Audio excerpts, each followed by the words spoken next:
Welcome to Joli Enigma TV. I'm your host Okikunda Nyasu Joli.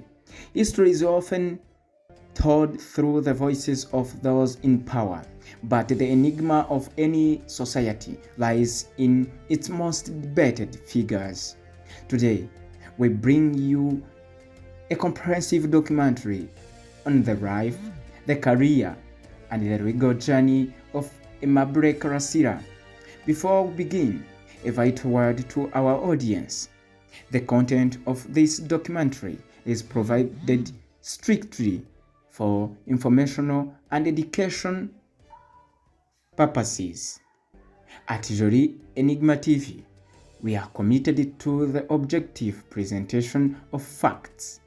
Our purpose is not to advocate, judge, or influence, but simply to inform the public on a matter of significant legal and social interest.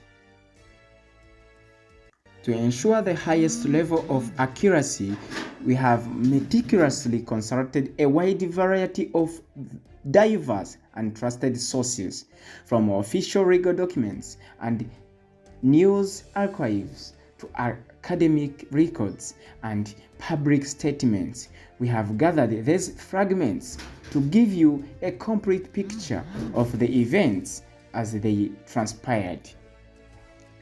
But some official legal documents, we didn't get them.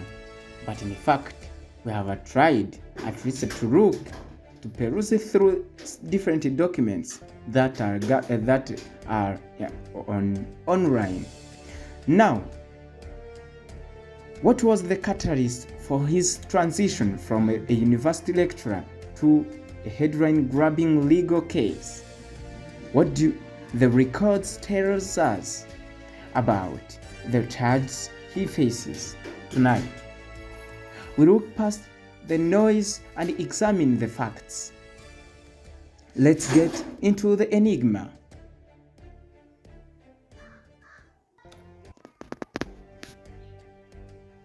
In the complex tapestry of Rwanda's post-1994 social landscape, few figures commanded as much polarized attention as Aimable Karasira Uzaramba. To his students at the University of Rwanda, he was a disciplined computer science lecturer. To the youth in the streets of Kigali, he was Professor Niga, a hip-hop artist whose lyrics often flirted with the boundaries of social taboo. Born in 1977 in the Butare province, Karasira's early life was marked by the intellectual rigor of the National University of Rwanda, NUR. However, his identity was never confined to the lecture hall. In 2010, he released his first single, Mureke Kunyitiranya, Stop Confusing Me, signaling the birth of a public persona that would eventually eclipse his academic career. About this background of where he was born, we have consulted Wikipedia.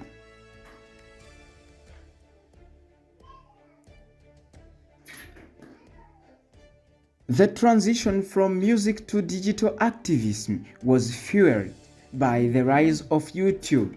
Through his channel, Ukurimbona, The Truth As I See It, Karasira amassed over 60,000 subscribers.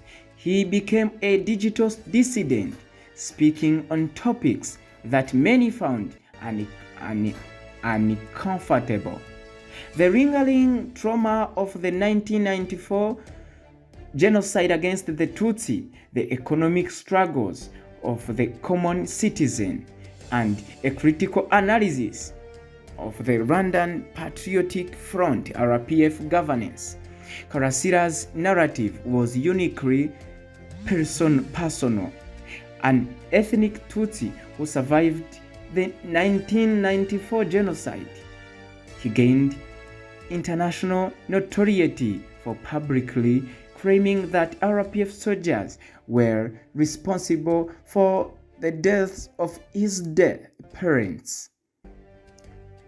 Now, he claimed again that RPF soldiers were responsible for the deaths of his parents, a statement that placed him in direct opposition to the official historical narrative. I'm telling you, we have visited Wikipedia in order to collect this information.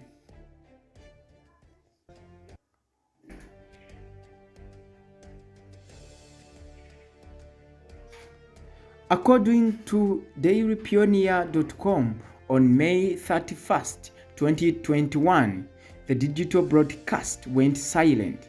The Rwanda Investigation Bureau (RIB) arrested Karasira on charges of genocide denial, inciting divisionism, and financial crimes, including money laundering. The prosecution sought at a 30-year sentence, alleging that his rhetoric threatened the fragile peace of the nation.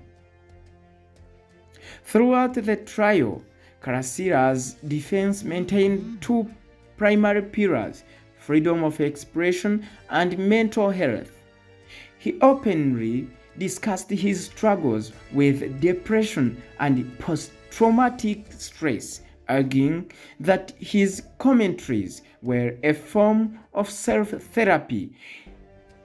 In a landmark 2025 ruling, the High Court Chamber for International and Cross-Border Crimes acquitted him of genocide denial but convicted him of inciting division, sentencing him to 5 years in prison.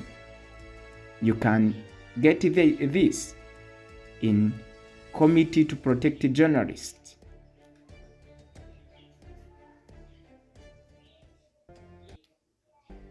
The climax of Aimable Karasira's story arrived with a tragic irony on May 6, 2026, the very day he was scheduled for release after completing his 5-year term. News broke of his hospitalization.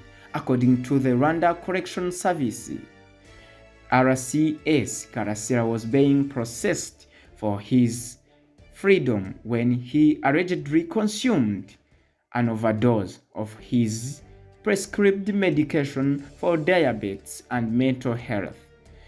Despite being rushed to Nyarugenge Hospital, he was pronounced dead shortly after midnight on May 7th.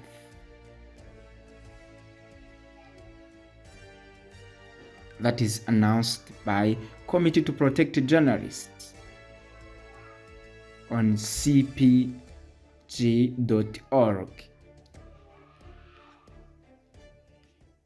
The death of Aimable Karasira has left Rwanda divided. To the authorities, he was a convicted divider whose death was a personal tragedy of health and circumstances. To human rights activists and his legions of digital followers, he remains a martyr of free speech, with many calling for an independent international investigation into the timing of his passing. This can be found in different websites like dailypioneer.com and so on. Whether viewed as a provocateur or a prophet, the legacy of Professor Niga challenges us to examine the intersection of history, trauma, and the right to speak one's truth in a changing world. So you can visit the New Times whereby they have indicated several information BBC News announced, or even the archives of National University of Rwanda, Department of Computer Science, from 2010 up to 2020. You can get more information on this. I am here to tell you more and to inform you more. Then you can even visit Committee to Protect Journalists website, or even the YouTube, or the reports of that Committee to Protect Journalists. So I am Okikunda Inyas Joli. Then stay tuned, share and subscribe.